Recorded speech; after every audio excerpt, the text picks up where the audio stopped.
Hello guys, అందరూ ఎలా ఉన్నారు? మీరు మాత్రం మీ హెల్త్ జాగ్రత్తగా చూసుకోండి వాళ్ళు eating chicken and mutton.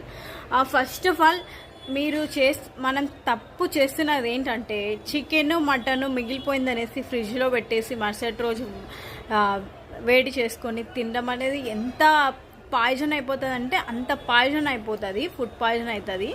So వాటిని తినడం వల్ల ఈ మధ్య న్యూస్ ఇక్కడ కింద చూసుకోవచ్చు మీరు. ఆ న్యూస్ అంతా అదే అనమాట. ఒకరు ఇది మరుసటి రోజున ఒకరోజు నిల్వ చేసిన మరుసటి రోజు వేడి చేసి కొని తిన్న వాళ్ళు ఒకరు మరణించారు, 8 అస్వస్థతకు గురయ్యారు అని ఇలాంటి న్యూస్ ఎప్పటికప్పుడు వస్తూనే ఉన్నాయన్నమాట. సో బీ కేర్ఫుల్ గైస్, ఎప్పుడు ఏమవుతుందో ఎవరికి తెలియదు. సో ఈ మాత్రం కేర్ మాత్రం ఉంచుకోండి. మీరు ఎప్పటికప్పుడు చేయండి, ఎక్కువ తెచ్చుకోవద్దు. చికెన్ కానీ మటన్ కానీ ఎక్కువ తెచ్చుకోకుండా జస్ట్ 1/2 kg ఆర్ ఇంకా 1/4 kg ఎంత తినగలుగుతాం అనిపిస్తే అంతనే తినండి. బట్ 300 grams మాత్రమే తినాలి ఒక్కొక్క పర్సన్.